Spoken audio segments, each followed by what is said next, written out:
안녕하세요. 50대이고 딸 하나 키우고 있는 여자입니다.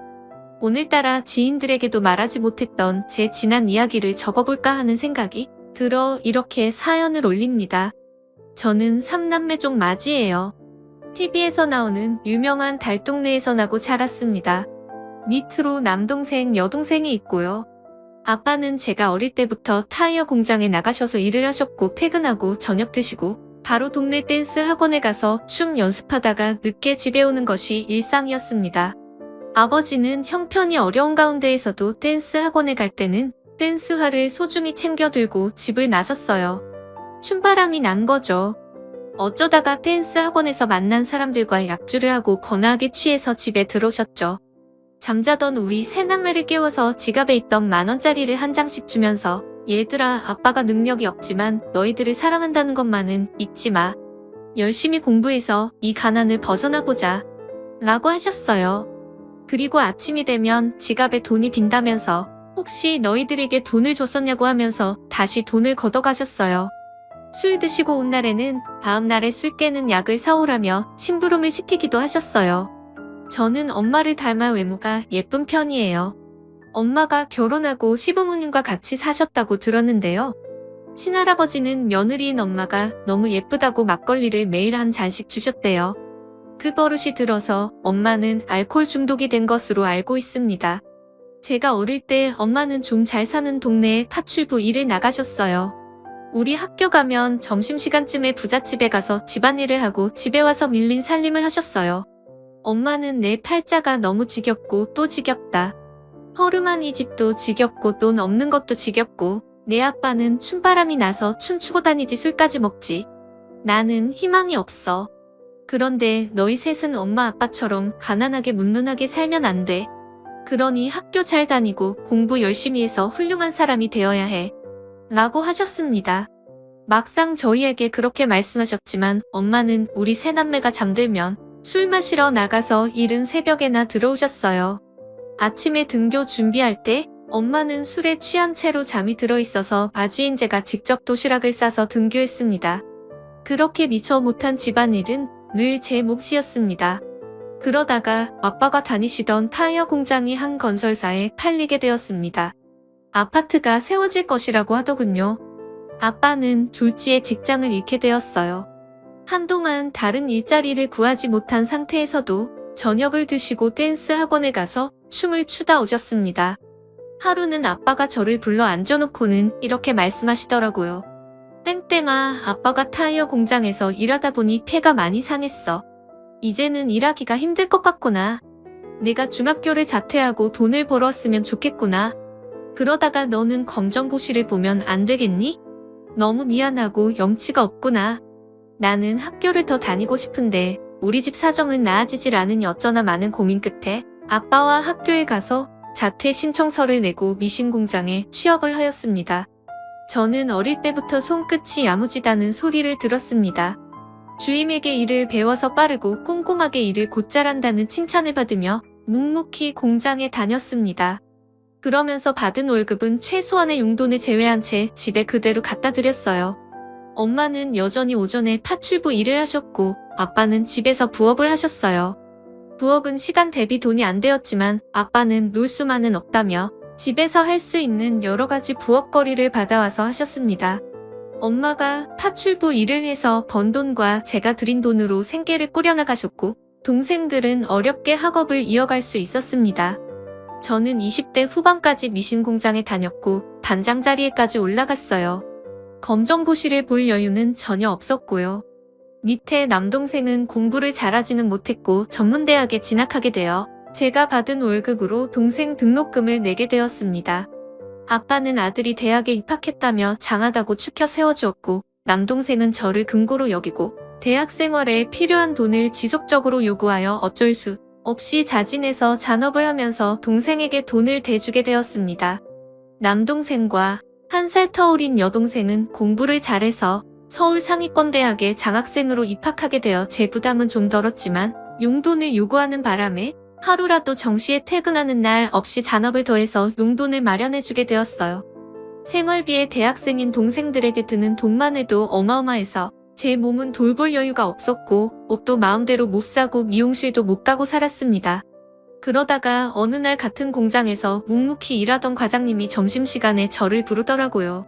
땡반장, 오늘은 잔업하지 말고 나랑 저녁 같이 먹을래요? 라고 해서 많이 놀랬지만 저도 내심 그분을 짝사랑하고 있던 터라 함께 저녁 식사를 했습니다. 과장님과 소금구이를 먹게 되었는데 화기애애하고 편안한 분위기에서 식사를 하고 차를 마시러 갔습니다. 과장님은 저보다 3살이 많았는데 그동안 저를 유심히 지켜보고 있었는데 참 예쁜 얼굴에 성실하기까지 해서 3년간 짝사랑하고 있었다고 우리 만나보지 않겠냐 하더라고요. 제 가슴은 두근거렸지만 조금 더 생각해본다고 말하고 헤어졌습니다. 저는 가장 노릇을 하고 있는데 한가롭게 연애나 할 수는 없다고 생각하면서도 내가 이 정도 했는데 나도 나 좋아하는 사람이랑 만나보고 싶다 그러면 뭐 어때? 라는 생각이 들더라고요. 그래서 3일이 지나고 과장님께 가서 우리 만나보자고 하고 연애를 시작했어요. 한 2년 정도 사귀면서 과장님과 말도 잘 통했고 따뜻한 마음을 가진 과장님에게 의지를 많이 하게 되었어요. 이 지긋지긋한 상황에서 벗어나고 싶고 내 앞날만 생각하고 싶다는 생각이 들었어요. 과장님은 어느 주말에 한강에서 유람선 데이트를 하자며 약속을 잡았어요. 약속 시간에 갔더니 과장님이 수줍게 제 앞에 무릎을 꿇고는 우리 결혼하자며 등 뒤로 감춘 빨간 장미 꽃다발과 커플링을 끼워주었습니다. 저는 너무 놀랬지만 알겠다고 과장님과 결혼하자고 약속을 했습니다. 과장님의 부모님은 온화하신 분이었어요. 집도 평범한 수준이었고요. 가난한 저희 집에 대해 알고 계신 것 같았는데 별 말씀은 없었고요. 저희 부모님께 같이 일하는 공장의 과장님을 사귀고 있다. 나에게 엄청 잘해준다. 결혼하고 싶다. 고했더니 부모님은 네가 가장인데 결혼하면 어쩌냐? 계속 돈을 벌어와서 이 집에 도움 줄 생각을 해야지 결혼하기엔 너무 이르다. 라고 하셨어요. 저는 이 지긋지긋한 집에서 빨리 나가고 싶어서 중학교도 자퇴하고 돈을 벌기 시작해서 생활비 드리고 다 큰 동생들 등록금에 용돈까지 주면서 살아왔다. 근데 계속 돈을 벌어오라고 하시냐? 그리고 동생들은 알아서 돈 벌어서 자립했는데 내가 언제까지 생활비를 대야 하냐? 동생들에게 생활비를 받으셔라. 내가 일하는 기계로 보이냐? 나도 여자다. 사랑하는 사람과 행복하게 살고 싶다. 제 결혼을 허락해주지 않으면 이 집을 나갈 것이다. 라고 말했습니다. 부모님은 며칠 생각해 보시더니 우리가 말이 너무 심했다고 하시면서 네가 그동안 고생했는데 좋은 남자 만났다니 축하할 일이다. 결혼해서 우리가 힘들 때 조금만 도와주면서 지내라고 하셨습니다. 그렇게 저는 결혼을 했고 3년 만에 예쁜 딸을 낳았어요. 딸은 저를 닮아 엄청 예뻤어요. 남편은 신혼 초까지 공장을 다니다가 휴대폰 대리점에서 일을 배우다가 판매점을 차려서 안정적으로 돈을 벌고 있습니다. 그런데 철없는 동생들은 취업을 해서도 부모님께 생활비를 잘 드리지 않더라고요. 부모님은 연로하셔서 돈 벌기 어려워졌고 늘 쪼들린다며 저에게 돈을 요구하셨어요. 몇 번씩 거절하다가 그래도 부모님 살아계실 때나 돈을 드리지 언제 드리겠나 싶어 조금씩 돈을 송금했습니다. 이런 상황을 알고 있는 남편은 따로 뭐라고 하지는 않았어요. 그러던 어느 날 아빠가 콜라텍에 다니다가 어떤 중년 여성을 만나게 되었다는 사실을 알게 되었습니다. 그 여성분이 아빠의 춤솜씨에 홀딱 반해 사귀자고 했다는데 아빠는 여기서 그치지 않고 그 여성분에게 돈까지 빌려줬다고 하더라고요. 전에 아빠 칠순이라고 해서 남편이 크게 드리고 싶다고 해서 동생들 모르게 1,000만 원을 이체해 드린 적이 있었거든요. 그 돈의 절반을 그 아줌마에게 냅다 빌려준 것을 엄마가 알게 돼서 대판 싸우고 난리가 났었습니다. 엄마는 수십 년간 춤바람나고 돈벌이도 못하는 남편 이제 꼴도 보기 싫다고 하시고 아빠는 당신이야말로 매일 밤에 나가서 술 처먹고 이른 새벽이나 돼서 들어오는 주제에 뭘 잘했다고 하냐고 난리가 났었습니다. 저희 부모님은 그렇게 감정에 골이 깊어져 화문이혼을 하게 되었습니다. 아빠는 고시원에 살고 계시고 엄마는 임대아파트에 당첨이 되어서 혼자 살고 계세요. 이제는 연세가 드셔서 파출부는 못하시고 구청에서 하는 공공근로사업이 있을 때 가끔 일 나가고 계시고 술은 정신건강복지센터에서 알코올릭 프로그램 도움을 받아 금주에 성공하셨어요. 정말 다행이죠. 그런데 어느 날 남동생이 할 이야기가 있다며 저녁에 저희 집에 왔습니다. 남동생은 결혼해서 2명의 자녀를 낳고 살다가 사업에 여러 번 실패해서 빚이 늘어올케와 이혼한 상태였어요. 아이들은 올케가 키우고 있고 동생이 가게 운영해서 매달 조금씩 양육비 보낸다고 들었어요. 이번에 운영하던 호프집 경영이 악화되어 문을 닫게 되었다고 전화가 왔어요. 서울 유명 대학가 목자골목에 오픈했는데 실내에 큰 어항을 넣고 인테리어 비만 2억을 쓴 가게인데 초기에는 장사가 잘 되더니 주변에 경쟁업체가 많이 생겨 예전만큼 돈을 벌지 못한다고 가게를 접어야 될 것 같다고 하며 매형이 휴대폰 사업이 잘 되니 내 빚 좀 갚아줄 수 있냐고 하더라고요. 남편은 남동생의 말을 듣고 답답한지 담배를 피운다고 나갔고 저는 머리 끝까지 화가 났습니다. 외삼촌의 말을 들은 대학생 딸이 방에서 나왔습니다. 삼촌, 내가 엄마한테 들었는데 삼촌은 어릴 때 엄마가 집안일을 마다하지 않고 도왔는데 외삼촌은 남자라고 집안일 하나 안 했다면서요. 그리고 대학 등록금도 4번 다 엄마한테 받아가고 아르바이트도 별로 안 했다면서요. 우리 엄마는 집안 형편 때문에 중학교 다니다가 자퇴했잖아요. 우리 엄마 초졸이에요. 초졸. 알아요? 검정고시 볼 여유도 없이 남은 내 식구 뒷바라지 하느라 허리 펴고 누울 시간도 부족했대요. 삼촌은 그런 누나가 불쌍하지도 않아요. 우리 엄마한테 고마운 마음은 가지고 있어요. 엄마가 외삼촌 개인은행이에요? 진짜 너무하네요. 외삼촌이 지원받은 대학 등록금 우리 엄마한테 갚아야 하는 거 아니에요? 그리고 우리 아빠가 돈 쉽게 버는 줄 알아요. 까다로운 고객들 한 명 한 명 상대해도 가입하는 사람이 많지 않아요. 아빠가 정신적으로 스트레스 받으면서 고객 비위 맞추면서 친절하게 상담해서 그나마 유지하고 있는 거예요. 삼촌 대출금을 아빠한테 빌려달라고 해도 빌려줄까 말까 할 텐데 갚아달라고 하는 게 말이나 돼요? 삼촌은 감당도 못할 일을 벌리고 그걸 왜 누나한테 해결해달라고 해요? 당장 나가세요. 라며 쉴 새 없이 외삼촌을 쏘아붙였습니다. 저희 딸아이가 이런 말을 할 줄 아는 아이라는 걸 그때 알았네요. 남동생은 누나가 외동딸이라고 버릇없이 키운 모양인데야. 외삼촌한테 그렇게 버릇없이 말하라고 네 엄마 아빠가 가르쳤냐? 그만 나대 이 기집애야. 하고 제 딸의 등짝을 때렸어요. 그때 마침 집에 들어온 남편이 이 광경을 보고 남동생 정강이를 3개 걷어찼어요. 너야말로 조카에게 잔소리 들어도 할 말 없는 인생이야. 내 귀한 딸을 어딜 때려? 너 오늘 나한테 제대로 맞아볼래? 내 사랑하는 가족 건드리는 것들은 누구든 가만 안 둬. 그리고 너는 겉멋만 들어서 대학가에 그렇게 비싼 어항 설치하고 큰돈 들여서 호프집을 차리냐? 처음부터 과하다 했어. 누가 어항 보려고 호프집 보냐? 안주 맛이 좋아야지 장사가 잘 되지. 이 바보야. 안주는 맛대가리도 없으면서 가게만 뻔지르다면 누가 너희 가게를 찾겠냐고. 난 너희 가게가 이렇게 될 줄 처음부터 알았어. 내가 가게를 팔던 말던 나한테 손 벌릴 생각하지 마. 우리한테 돈 맡겨놨어? 나한테 수십억이 있어도 너한테는 1원도 못 빌려줘. 남편에게 걷어차여 졸지에 무릎이 꿇린 채로 남편의 말을 들은 남동생은 분한지 씩씩대고 있었어요. 제가 제발 사람이 되라. 난 너한테 할 만큼 다 했어. 아들이라고 부모님이 우쭈쭈 해줬더니 내가 대단한 사람이라도 되는 줄 착각하고 있는 모양인데 너 무식하고 능력 없잖아. 사업은 그렇게 하는 게 아니야. 새벽부터 저녁까지 일을 해서 차근차근 갚을 생각을 해. 너는 나한테 학비를 갚아도 모자랄 판에 뻔뻔하게 매형한테 돈을 갚아달라고 해? 나도 매형과 마찬가지 입장이야. 사업병 걸려서 큰 소리 치고 다니지 말고 몸을 쓰던 다른 일을 하던 성실하게 돈을 벌어서 빚 갚아. 이 자식아. 라고 소리쳤어요. 동생은 치사하다고 씩씩대며 누나네가 앞으로 얼마나 잘 사는지 두고 보겠다고 눈을 흘리더니 현관문을 쾅 닫고 나가버렸습니다. 남동생은 자기 주제도 모르고 겉멋만 들어 자기 멋대로 사는 녀석이에요.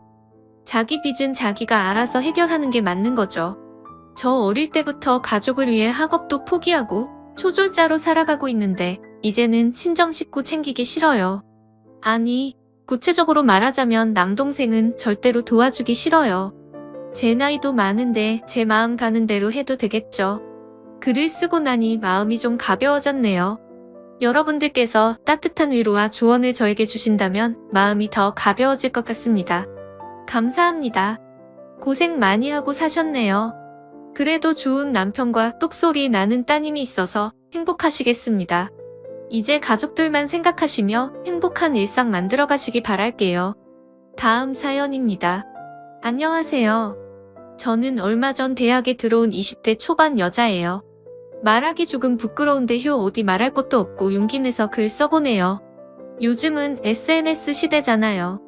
제 친구들 보면 팔로워 늘어나서 화장품이나 다이어트 업체 같은 곳에서 광고받아서 그걸로 학비도 벌고 용돈 쓰는 애들도 있어요. 부러웠죠. 근데 걔네들은 사진도 잘 찍고 감각 있다고 해야 되나 센스가 있어요. 저는 살면서 귀엽고 예쁘다는 말은 들었어도 듣기 싫은 얘기지만 패션이나 뷰티 유행에 관심도 없어 보이고 나이에 안 맞게 좀 촌스럽다는 말도 듣는 애랍니다. 그래서 돈 버는 사람들이 부러워도 SNS에 도전해볼 생각은 들지 않았어요. 1학기 방학이 시작되고 어느 날 카페에서 친구와 수다를 떨고 있는데 그곳에서 고등학교 동창인 소진이를 오랜만에 만났어요. 어머 이게 누구야? 아영이네. 잘 지냈어? 어머 소진아 너 여기 카페에서 일하는 거야? 응 여기 오면 내가 늘 있을 거야. 너가 놀러 오면 내가 디저트 서비스 꼭 줄게. 자주 놀러와. 어머 잘됐다. 그래 요새 방학하고 시간도 많은데 종종 들릴게. 아참 나 여기 일하면서 영상도 찍어 올리는데 놀러와봐. 주소 알려줄게. 저는 카페에서 친구와 수다를 떨고 집에 도착해서 동창 소진이가 알려준 사이트에 들어가 봤어요. 이게 요즘 핫하다는 SNS인 거지? 소진이는 무슨 영상을 올렸을까? 들어가 보니 친구 소진이가 카페에서 음료와 디저트를 만드는 영상을 여러 개 찍어 올렸더라고요. 그런데 댓글을 다는 사람들이며 보러 오는 사람들하며 어마어마하더라고요. 호기심이 발동돼서 인터넷에 어느 정도 버는지 검색해봤어요. 따져보니 사업을 하는 사람 마냥 돈을 어마어마하게 버는 것 같더라고요. 와 엄청나네. 그런데 이 정도면 나도 할 수 있을 것 같은데. 영상을 보니 저도 하면 잘할 수 있을 것 같은 자신감이 생기더라고요. 방학도 됐겠다. 시간도 나서 틈나는 대로 올리는 법도 배우고 사이트를 꾸미는 것도 나름 혼자 터득했습니다. 이러다 대박 나면 어쩌지? 명품백부터 사볼까? 저는 명품백을 구매하고 싶어요. 이러다 대박 나면 어쩌지? 명품백부터 사볼까? 저는 밑도 끝도 없는 상상의 나래를 펼쳐가며 사이트를 개설하기 전부터 들뜬 마음에 가득 차 있었죠. 지금 생각해보니 제가 봐도 어이없네요. 아무튼 그렇게 SNS를 시작하고 하루에 한 번에서 이틀에 한 번꼴로 저희 일상 먹는 것, 여행 등 저인 줄 모르게 가린 채 작업해서 올렸어요. 제가 다 나오면 누가 알아보는 게 싫더라고요. 두근두근 떨리는 마음으로 사이트에 들어가는데 글쎄 아무리 처음이라지만 30자리도 안 되는 거예요. 급 우울하더라고요. 그래도 시간 지나고 봐주는 사람들이 많아지면 제 방송도 유명해질 거라는 기대로 일주일, 2주일, 한 달 반이 지났습니다. 친구들에게 저 영상 찍는다고 미리 말 안 하길 다행이었네요. 결과는 처참했습니다. 한숨 쉬며 사이트에 들어갈 때마다 잘 나가는 소정이의 사이트를 들어가 보는데 거기서 느껴지는 괴리감이란 정말 말도 못해요. 이제 개강도 하고 저는 차라리 근처에서 알바해서 돈이라도 벌 걸 하고 후회하며 남들 SNS 구경만 열심히 하기로 했던 참이었어요. 여기저기 눈에 띄는 영상에서 웃기도 하고 정보도 얻고 그러다가 웬 잘 나가는 남자 영상인데 얼굴도 멋지고 스타일도 좋고 말도 재밌게 잘해서 자꾸 들어가게 되더라고요. 30대 초반인데도 사업에서 돈도 많아 보이고 여자한테도 다정할 것 같은 거 있죠? 난생 처음으로 댓글도 남겨보고 했는데 가보니 여자애들의 댓글이 아주 주구장창 써있더라고요. 다들 보는 눈은 있어가지고 말이죠. 하루하루 지날수록 저는 그 영상의 주인공에게 빠져들었고 오빠가 업로드를 해서 알람이 뜨면 콩닥거리는 마음으로 얼른 접속을 하곤 했네요. 오빠를 바라보는 여자들이 너무 많아서 오빠가 제 글에 답글을 빼먹다가 어떤 여자애한테 답글 달면 그렇게 질투가 나더라고요. 안 되겠다 싶어서 예쁘게 잘 나온 사진으로 프로필을 올렸습니다. 그러자 오빠가 생긴 것처럼 말하는 것도 귀엽다고 답글을 남겨줬는데 그 말 때문에 하루 종일 기분이 째지는 날이 되었네요. 그렇게 몇 주 지났을까요? 그새 오빠와 친해진 것 같았고 저는 용기를 내서 오빠에게 메일을 보냈어요. 오빠, 저 아영이에요. 매일 영상에서만 보다가 이렇게 개인적으로 메일을 보내니까 편지하는 것 같고 설레고 떨리네요. 저는요, 사실 얼마 전에는 오빠가 제 영상에서 메일을 보냈는데 오빠가 제 영상에서 메일을 보내니까 편지하는 것 같고 설레고 떨리네요. 저는요, 사실 얼마 전 영상 찍으면서 잘 안 돼가지고 힘이 없었을 때 우연히 오빠 보면서 매일 힐링하고 있어요. 오빠를 알게 된 게 정말 기쁘네요. 고마운 오빠에게 이렇게 가끔씩 편지를 써도 될까요? 오빠 부담 갖지 말고 편하게 봐주세요. 그럼 안녕히 계세요. 이렇게 보내고 얼마나 흘렀을까요? 두근두근 떨리는 마음으로 메일함을 보니 오빠에게 답장이 왔더라고요. 아, 아영이야. 아니, 이제 아영이라고 불러도 되는 거지? 사실 이렇게 메일을 보내는 여자들이 있긴 한데 내가 다 읽어보진 않아. 그런데 우리 귀엽고 예쁜 아영이한테 메일이 왔길래 나도 기분이 좋아지는 거 보니까 내가 아영이에게 좋은 감정이 있나 봐. 영상 찍는 거 도전했다가 실패해서 좌절했다고 하니 내가 직접 도와주고 싶은 생각까지 드네. 연락처 남겨놓을게. 연락 주려? 저는 오빠의 답장을 보고 세상을 다 얻은 것 같았습니다. 오빠도 저에게 호감이 있었다니 기분이 날아갈 것 같았어요. 그렇게 오빠의 연락처를 저장하고 서로 문자도 보냈습니다. 곧이어 오빠가 SNS 도움 준다고 만나자고 하더라고요. 오빠를 보는 것만으로도 너무 행복한데 제 일을 도와준다니 너무 고마웠습니다. 곧바로 오빠가 만나자는 곳에 갔습니다. 오피스텔이었는데 오빠가 촬영도 하고 일도 하고 잠도 잔다는 곳이었어요. 벨을 누르자 화면에서만 보던 오빠를 직접 볼 수 있었습니다. 반가워, 아영아. 사진처럼 실물도 예쁜데. 오빠 고마워요. 저 들어가도 되죠? 물론이죠. 어서 들어와. 들어가 보니요, 오빠 외모처럼 집도 깔끔하게 잘 정리돼 있더라고요. 곧이어 오빠가 커피를 가져오면서 컴퓨터에 같이 앉아보자 했습니다. 오빠는 제 사이트를 물어봤고 저와 오빠는 제 사이트에 접속을 했어요. 응? 이건 좀 심각한데? 사람들의 관심이 가게끔 연출하는 것도 부족하고 뭔가 상황에 맞는 말도 아니고 배경음악도 생뚱맞고 전체적으로 너무 밋밋하네. 그런가요, 오빠? 저는 센스가 참 없는 것 같아요. 어떻게 하면 오빠처럼 센스 있고 감각 있게 될까요? 응? 내가 도와줄까? 그러려면 너의 의지가 강해야 해. 뭐든 할 수 있겠니? 네? 물론요. 시켜만 주세요. 일단 감각적인 거. 나랑 경험을 쌓다 보면 한층 성숙해질 거야. 저는 그때까지만 해도 오빠의 말뜻을 이해할 수 없었습니다. 잠시 후 오빠가 저에게로 점점 가까이 오더니 제 입에 입을 맞추는 거였습니다. 자, 이제부터 아무 소리 말고 너의 깊은 곳에서 울려 퍼지는 느낌을 몸으로 표현해봐. 그러면서 오빠는 제 손을 잡고 자신의 침대로 갔습니다. 그리고 누우라면서 제게 와서 입을 다시 맞추었습니다. 예상치 못한 순간에 심장이 터질 것 같았고 오빠의 저돌적인 모습에 조금 당혹스러웠지만 그토록 갈망하던 오빠와의 사랑이 싹이 튼 것 같아 기뻤어요. 그렇게 저와 오빠는 로맨틱한 사랑을 나눴어요.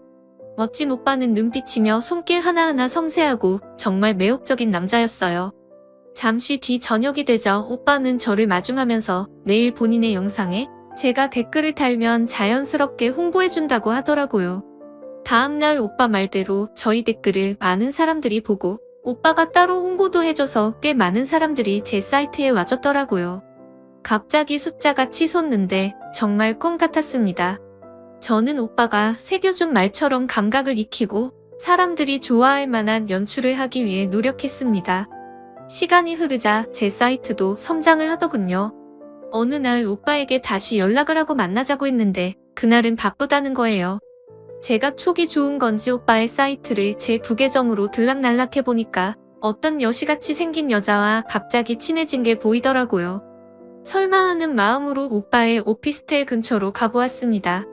멀리서 가고 있는데 현관문에서 오빠와 그 여자가 나오는 게 보였습니다. 화가 치밀어 오르더라고요. 오빠에게 문자로 따졌습니다. 오빠, 저 가지고 장난치지 마세요. 화가 치밀어 오르더라고요. 오빠에게 문자로 따졌습니다. 오빠, 저 가지고 장난친 거예요? 지금 오빠랑 다른 여자랑 같이 집에서 나온 거 봤어요. 잠시 뒤 오빠의 문자를 보고 할 말을 잃었네요. 너 떡상도 돼보고 너가 바라던 남자랑 사랑도 나눠보고 잘 된 거 아니야? 나 좋다고 하는 여자들이 한둘이 아닌데 내가 설마 여자 너 하나겠니? 지금처럼 나랑 연락하고 지내고 싶으면 성가시게는 하지 말아줄래?